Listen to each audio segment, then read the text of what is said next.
Good afternoon students. इस समय दोपहर के 3 बजे हैं और आप लोगों को मैं वीडियो लगातार भेज ही रहा हूं। आप लोग देख भी रहे हैं उन वीडियोस को और अपने जो डाउट्स हैं वो मेरे से पूछते भी हैं। उन्हें मैं कोशिश करता हूं कि आपको अपनी नेक्स्ट वीडियो जब बनाता हूं तो उन डाउट्स को क्लियर कर दूं।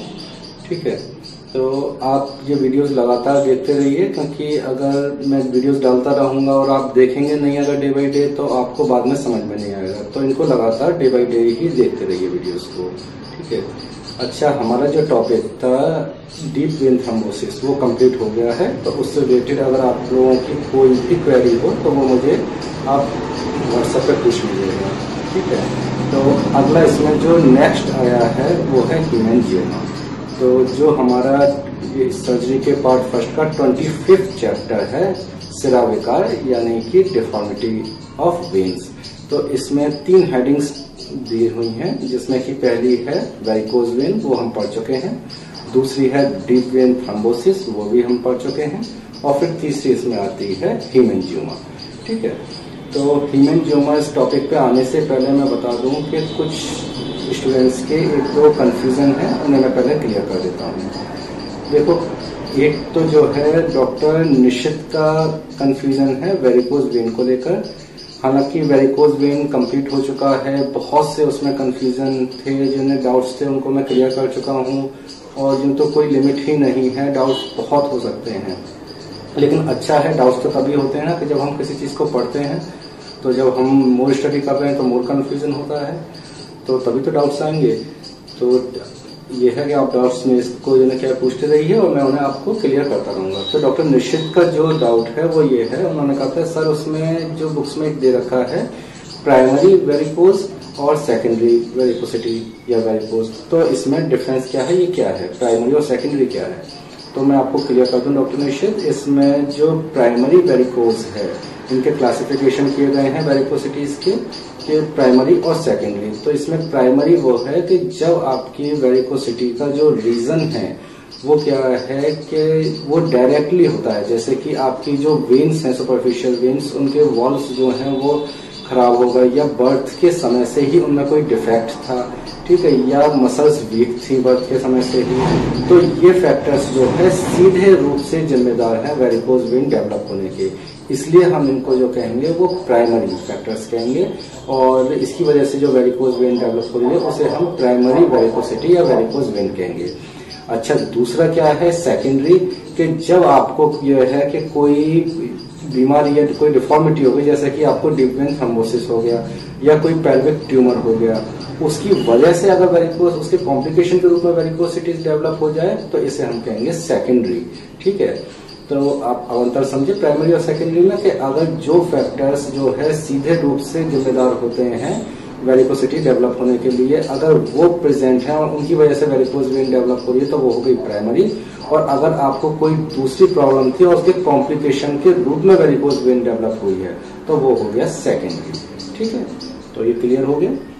एक जो दूसरा क्वेश्चन था डॉक्टर ज्योति वर्मा का, उनका क्वेश्चन ये था कि सर ये जो वेरिकोसिटी है ये राइट लेग में ही ज्यादा देखने को क्यों मिलती है।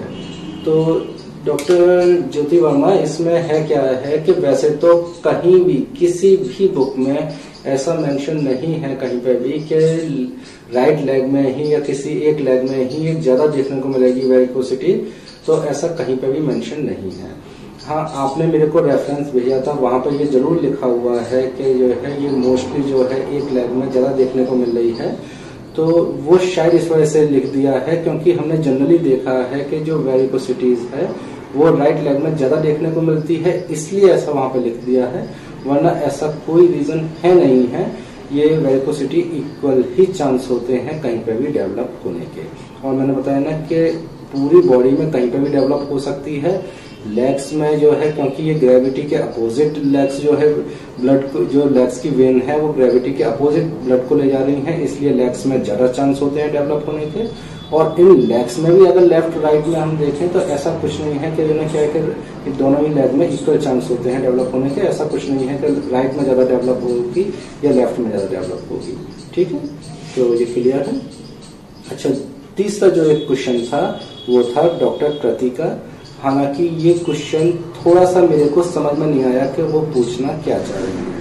तो वैसे डॉक्टर कृति ने मेरे से ये पूछा कि सर दोनों ही जो ये इनका डिफरेंट थ्रोम्बोसिस से था ये क्वेश्चन, उन्होंने कहा कि जब दोनों ही लेग्स की है ना, चाहे वो राइट है या लेफ्ट है, दोनों की अपनी सेफ्टियस वेन है, तब हम जो है जो हमारा पल्मा ऑपरेशन है उसमें हम लेफ्ट की सेफ्टियस वेन को निकाल के राइट में जोड़ देते हैं। कब?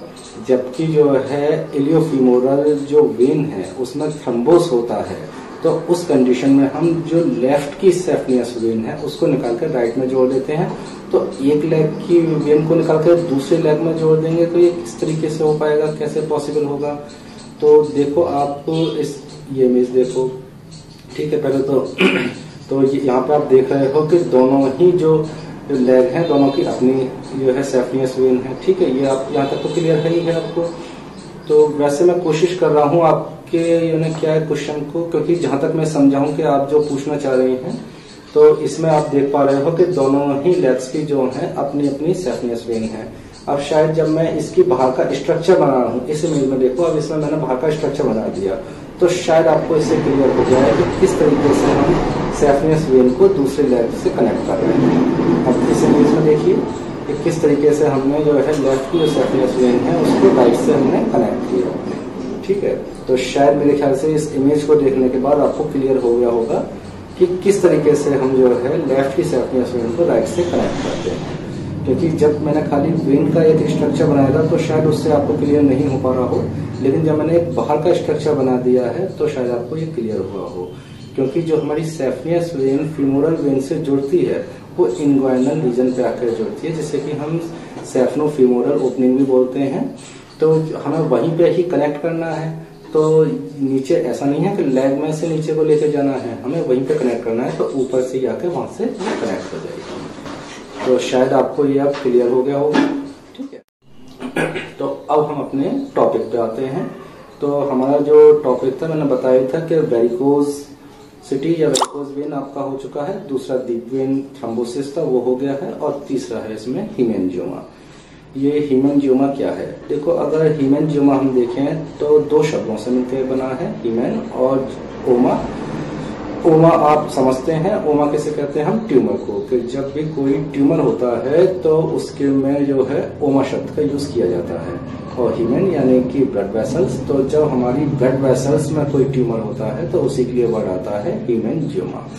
वैसे जनरली अगर देखा जाए तो ये ट्यूमर है नहीं है, क्योंकि इसमें हीमेंजियोमा में होता क्या है कि जो आपकी ब्लड वेसल्स होती हैं वो सही तरीके से डेवलप नहीं हो पाती हैं, जिसकी वजह से ये कंडीशन पैदा होती है। तो इसलिए इसको देखा जाए तो हीमेन जो इसके लिए हम ट्यूमर शब्द का यूज करते हैं, ये वास्तव में एक कोई ट्यूमर नहीं है ब्लड वेसल्स का, बल्कि ये ऐसी कंडीशन है जिसमें कि आपकी जो ब्लड वेसल्स हैं वो सही तरीके से डेवलप नहीं हो पाई हैं। इसी वजह से इसको जो है हेमाटोमा का एग्जाम्पल माना जाता है। अब ये हेमाटोमा क्या है? हेमाटोमा जो है वो ट्यूमर होते हैं जो कि एक जहां पर की शरीर की ग्रोथ होती है, तो उन टिश्यूज में ये डेवलप होते हैं जहां पर की शरीर की ग्रोथ हो रही है। तो जहां पर की ग्रोथ हो रही है, क्योंकि जो हेमाटोमा है वो हेमर जो बना है शब्द वो हेमर्शिया से बना है, और ग्रीक का वर्ड है हेमर्शिया का मतलब होता है कि फॉल्ट, ठीक है, डिफॉर्मिटी, फॉल्ट। तो जहां पर कि आपकी डेवलपमेंट में फॉल्ट हो रहा है, कोई डिफॉर्मिटी हो रही है, तब जो उसकी वजह से ट्यूमर डेवलप हो जाए तो उसे हेमाटोमा बोलेंगे। तो यहाँ पे हेमेंजियोमा में क्या हो रहा है कि जो ब्लड वेसल्स हैं, क्योंकि उनकी डेवलपमेंट सही प्रकार से नहीं हो पा रहा है, तब ये डेवलप हो रहा है। इसलिए हम कह रहे हैं कि ये एक हेमाटोमा का ही एक एग्जाम्पल है कि ये ट्यूमर नहीं है, बल्कि क्या है कि ये जो ब्लड वेसल्स है उनका सही तरीके से डेवलपमेंट नहीं हो पा रहा है, ठीक है। अब इसमें 3 टाइप्स इसमें बताए गए हैं। पहला, इसमें कैपिलरी हीमेंजियोमा जो कि कैपिलरी में डेवलप होगा, और दूसरा बताया है वेनस या कैवर्नस हीमेंजियोमा, ये आपकी वेन्स में डेवलप होगा, और तीसरा इसमें बताया है आर्ट्रियल हीमेंजियोमा, ये आपकी आर्टरीज में डेवलप होगा, ठीक है, क्लियर। तो आगे हम इसमें पहला जो पढ़ते हैं वो है कैपिलरी हीमेंजियोमा, ठीक। तो कैपिलरी हीमेंजियोमा आप समझ सकते हैं कि जो कैपिलरीज होती हैं यानी कि जो वेन्स के एंड, आर्टरीज और वेन्स के एंड होते हैं, जहाँ पे कि आर्टरीज जो है एंड होता है और जहाँ से की वेन स्टार्ट होती हैं, तो उनके जो पॉइंट होते हैं वहां पे छोटी छोटी ब्लड वेसल्स होती हैं जिनको हम कैपिलरीज बोलते हैं। इन्हीं में जब हीमेंजियोमा डेवलप होगा तो उसको कैपिलरी हीमेंजियोमा कहेंगे। और ये कैपिलरीज क्योंकि स्किन के बिल्कुल पास में होती हैं, इसलिए ये जो हीमेंजियोमा है कैपिलरी हीमेंजियोमा, ये स्किन के काफी पास में होगा, स्किन में ही डेवलप होगा। ठीक है, स्किन के काफी पास में होगा, यानी कि इस हीमेंजियोमा में ऊपर जो है सिर्फ एक स्किन की ही लेयर होगी, यानी कि बहुत जल्दी इसके चांस होते हैं रप्चर करने के, जरा सा भी इसमें रगड़ खाई और ये रप्चर कर सकता है।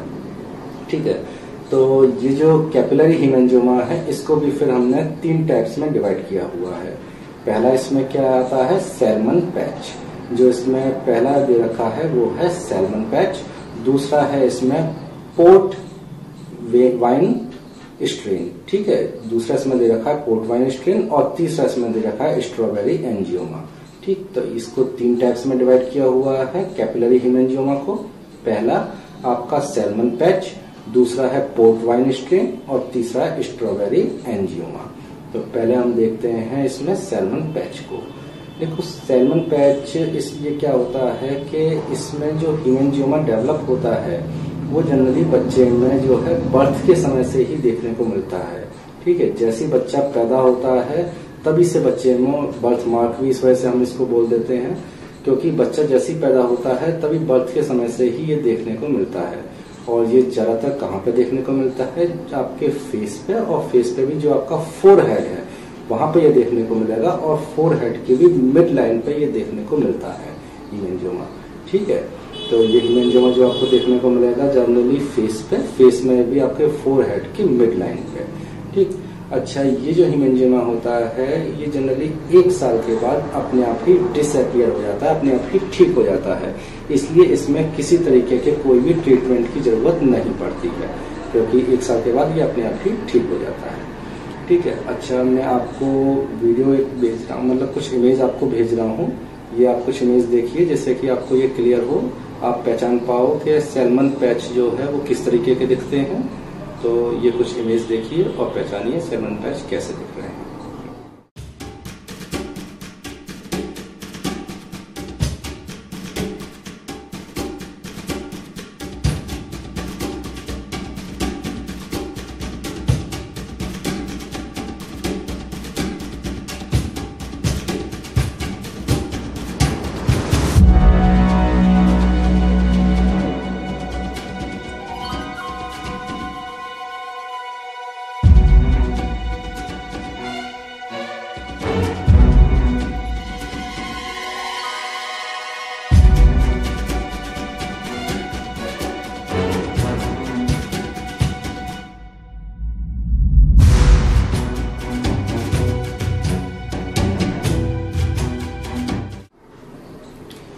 तो स्टूडेंट्स, आप लोगों ने देखा कि सैल्मन पैच किस तरीके के दिख रहे हैं। शायद अब आप लोग पहचान पाओगे कि किस तरीके से ये ज्यादातर फेस पे ही देखने को मिले हैं और फोरहेड की मिड लाइन पे देखने को मिले हैं।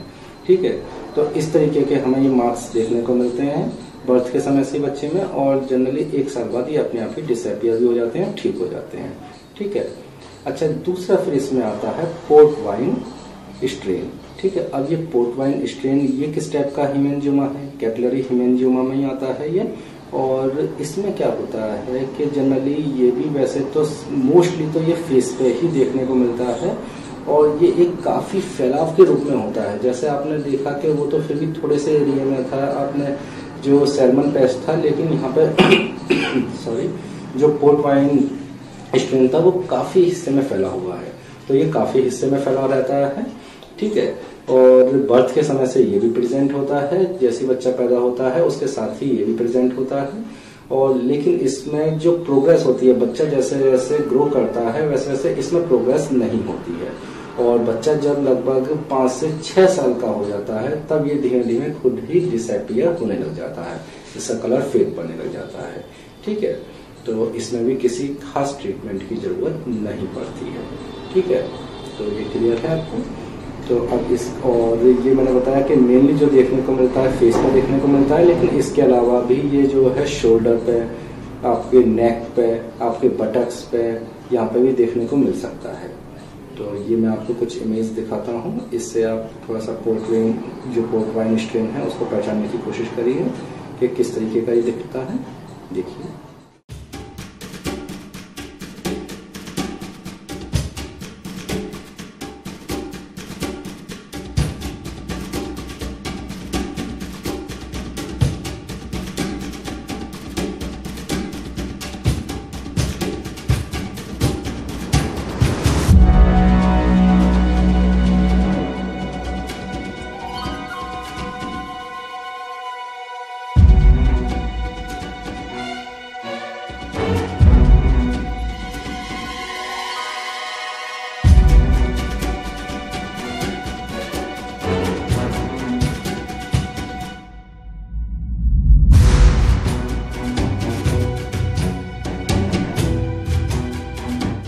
तो स्टूडेंट्स, आपने देखा कि पोर्ट वाइन स्ट्रेन जो है वो किस तरीके का दिखता है। आपने देखा ये काफ़ी फैलाव लिए हुए था, काफ़ी ज़्यादा एरिया में फैला हुआ था ये, ठीक है।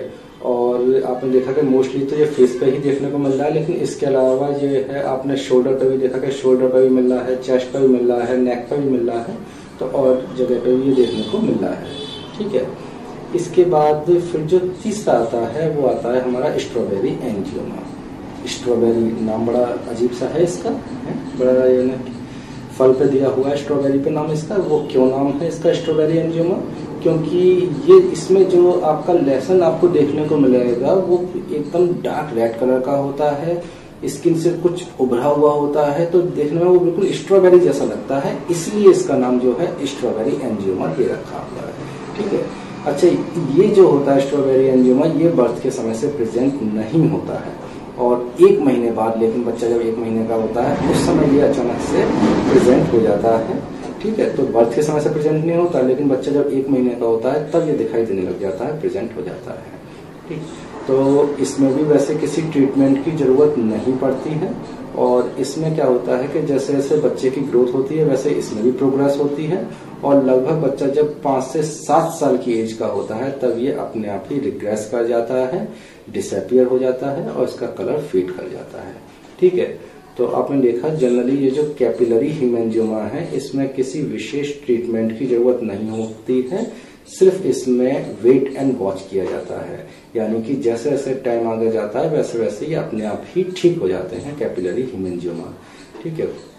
और इसमें एक खास चीज है कि आपने जब ये लेसन्स देखे तो कुछ ये इसमें आपको ऐसा लगेगा जैसे कहीं ऐसा नहीं कोई और स्किन डिसीज हो इसको, ये तो आप किस तरीके से पहचानोगे कि ये हेमेंजियोमा है। एक इसकी खासियत होती है हेमेंजियोमा की, वो खासियत ये होती है कि इसमें साइन ऑफ कंप्रेसिबिलिटी देखने को मिलती है। ये साइन ऑफ कंप्रेसिबिलिटी क्या है?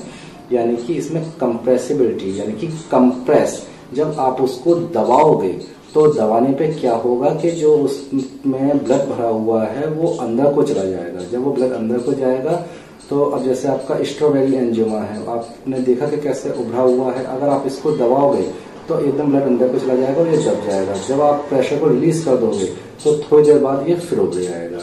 इसी तरीके से आपका जो पोर्ट वाइन स्ट्रेन हुआ या सैल्मन पैच हुआ, इसमें भी क्या है कि जब आप उस पर प्रेशर डालोगे तो क्या होगा, एकदम कलर उसका जो है फेड हो जाएगा और ब्लड अंदर चला जाएगा, इस वजह से कलर फेड हो जाएगा। लेकिन जब आप प्रेशर को रिलीज कर दोगे तो वो दोबारा से वापस उसमें ब्लड के आने की वजह से वापस जो है कलर उसका जो है वही कलर आ जाएगा, जो ब्लूइश या रेडिश कलर आपको देखने को मिल रहा है, ठीक है। ये जो पोर्ट वाइन स्ट्रेन या ये ना क्या है, जो इसमें स्ट्रॉबेरी है ये तो एकदम बिल्कुल डार्क रेड कलर का नजर आता है, लेकिन जो पोर्ट वाइन है या जो है आपका सैल्मन पैच है वो कुछ ब्लूइश या पर्पल से कलर का नजर आता है, ठीक है। अच्छा, अब जो है हम जो स्ट्रॉबेरी एंजियोमा है इसको आप कैसे पहचानोगे, तो ये कुछ मैं इमेज भेज रहा हूँ, इसको आप देखिए और देखिए कि किस तरीके का ये स्ट्रॉबेरी एंजियोमा दिखाई देता है और आप किस तरीके से इसे पहचान पाओगे। तो ये इमेज देखिए आप।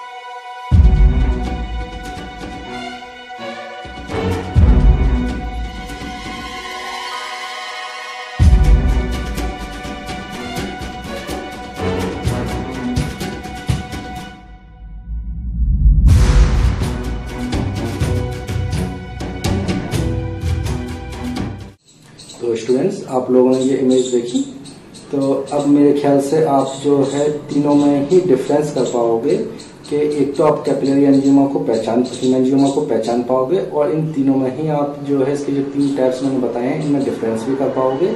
जो इसके सैल्मन पैच है या पोर्ट वाइन स्ट्रेन है या स्ट्रॉबेरी एंजियोमा है, इन तीनों में ही डिफरेंस भी कर पाओगे कि ये किस टाइप, इनका कौन सा टाइप्स है।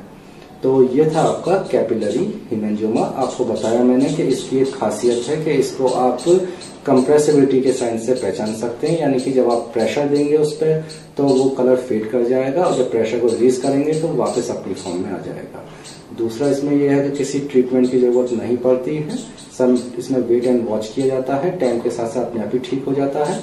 अगर ठीक नहीं हो पाता है तो उस समय हम ट्रीटमेंट पे जाते हैं। ठीक है, तो ये था कैपिलरी हेमेंजियोमा। इसके बाद हम आएंगे वेनस हेमेंजियोमा पे। तो आज के टॉपिक को हम यहीं पर कंप्लीट करते हैं, खत्म करते हैं। ठीक है, अच्छा, पिछला जो वीडियो था उसमें मैंने आपको एक इंस्ट्रूमेंट दिखाया था, और मैंने आपसे पूछा था कि what is the name of this instrument and what is the use of this instrument in surgery. तो इसमें मेरे को डॉक्टर अंजलि श्रीवास्तव, डॉक्टर निशित शिवम, डॉक्टर पल्लवी गोयल, डॉक्टर शिवानी गुप्ता और डॉक्टर शाहीन अंसारी, इन लोगों ने सही आंसर दिया कि ये एलिस फॉर्सेप है। और इसका जो यूज होता है, आप इसमें देख रहे हो कि आगे की तरफ जो है कुछ इसमें दांते से दे रखे हैं ये, ठीक है, जिनकी वजह से क्या होता है, इन दांतों की वजह से एक ग्रिप जो है वो बड़ी अच्छी ग्रिप बन जाती है। आप इजीली किसी चीज को पकड़ोगे तो आसानी से होल्ड रहती है वो इन दांतों की वजह से। ठीक है, तो इसको हम एलिस फॉर्सेप कहते हैं, और इसका जो यूज करते हैं इसलिए हम जो हार्ड टिश्यूज हैं, हार्ड टिश्यूज को हम होल्ड करने के लिए इसका यूज करते हैं। वहीं कुछ सॉफ्ट टिश्यूज भी, जैसे कि आपके ब्रेस्ट के टिश्यूज हो गए, आपके बाउल यानी कि इंटेस्टाइन के टिश्यूज हो गए, उनको भी आप होल्ड करने के लिए इसका यूज करते हो। तो ये आपका हुआ एलिस फॉर्सेप।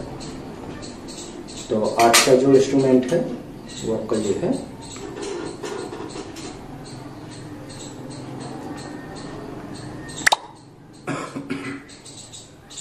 आपको बताना है वही कि what is the name of this instrument and what is the use of this instrument in surgery.